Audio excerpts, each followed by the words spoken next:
Hey everyone, Depanda here. If you've ever used the Quest 2 with a stock facial interface, you'll know that it feels like literal sandpaper and that it also soaks up all moisture like a sponge. This is especially annoying when playing for a long play session or when sharing it with other people. In this video, I'm going to talk about all of the facial interface options out there so you know exactly which option is best for you to reach maximum comfort, and at the end, I'll tell you about 2 other essential VR comfort mods you need to try and make your experience the most comfortable it can be. This is Thrill of the Fight. This game has given me the hardest VR workout of my life. Anyone that tells you that they completed a full match in this game without sweating is lying. Even if you don't use VR for working out, playing a game for a long time can leave the facial interface sweaty and nasty, depending on how hot it is and how intense the game gets. And even if you never sweat, the stock foam starts to get scratchy on your face over time and it can be really irritating, making it impossible to play for longer than a few minutes. The solution? Well, I've had people complain in the comments for not giving quick answers, so here is a quick answer. This is the VR Cover Quest 2 facial interface replacement. This is much more comfortable and much easier to clean than the stock interface, and if you want to get it, the link is down in the description. But if you want to know more about this facial interface and cheaper alternatives that might be better for you, stick around. The VR Cover facial interface is made out of PU leather. PU leather is synthetic leather that doesn't retain moisture like real leather.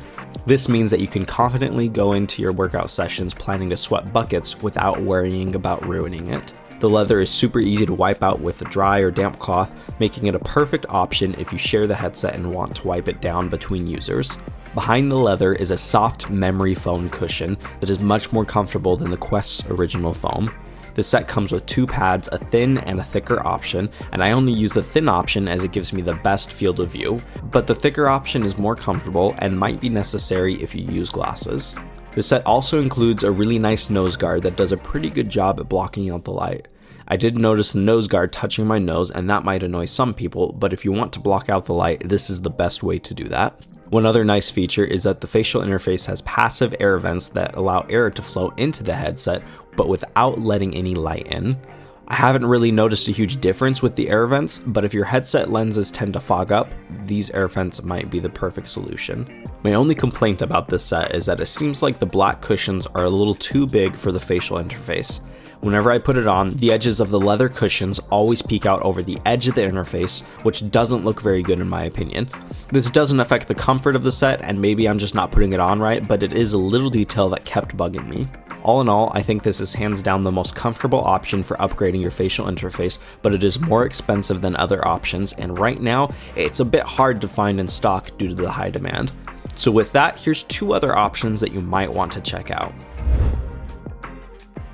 The silicone face cover is all I used on my Quest 1. Silicone face covers are a great option because they're cheap, they come with a nose guard, and they can come in pretty much any color that you want, adding to the customizability. Like the VR Cover facial interface, these silicone covers are really easy to clean and wipe out between users, as the silicone also doesn't absorb any moisture. If you just need a quick and cheap option to keep the headset clean between users, this is probably the best one.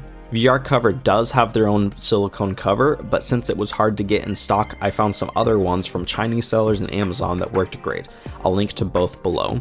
The ones I got have a unique design that the Quest 1 covers didn't have that allow them to stay on much better. My Quest 1 cover always slipped off a bit when I was taking the headset on and off, but while I was testing out these on my Quest 2, they never slipped off. I don't think this is as comfortable of an option as the leather, however. The silicone isn't as smooth as the leather, and so the friction of it rubbing against your face may irritate you if you play for long sessions. I didn't really have much of an issue with it, but after trying the PU leather, I definitely prefer the leather over the silicone. Cotton covers might be the most comfortable for long periods of time, but I don't really recommend them if you plan on sharing the headset, as they will absorb any moisture and get really nasty over time. That being said, they are machine washable, and the set I got came with 2, so it would be really easy to just switch them out and wash them pretty frequently. But again, I only recommend them if you're the only one that's going to use the headset. If you plan on sharing the headset a lot, get one of the other options, as the cotton will absorb all of your sweat. VR Cover also sells these cotton covers, but I have not tried theirs. I tried a pair from Amazon that I'll link to below that worked really well for me. The only complaint was that they're really hard to put on and don't really stay on as well as the silicone covers, but if you can get them in a comfortable position, they might be the best for comfort depending on your preferences. Personally, I think I still prefer the leather VR Cover interface more just for convenience, but these are a cheap option that will work great if you don't like how the leather feels for some reason. Those are the three main options that you have for upgrading your facial interface. Whichever one you get will depend on your situation. I really recommend the VR Cover replacement, but if you can't find it in stock or need something cheaper, either one of the other covers are fantastic options for increasing comfort and hygiene. Outside of upgrading the facial interface, I also highly recommend you replace the strap with something more comfortable like the deluxe audio strap, and add a battery to the back to provide a counterweight and more time for your play sessions. I've made videos on both of these other upgrades, which I'll link to below, so definitely check those out if you want optimal comfort for your headset. If you've made it this far, you might as well subscribe. Only like 5% of you are subscribed, so help a brother out. Also, check out our growing Discord community. We do a lot of fun stuff there. The link is down below. But anyways, that's it. I'm out.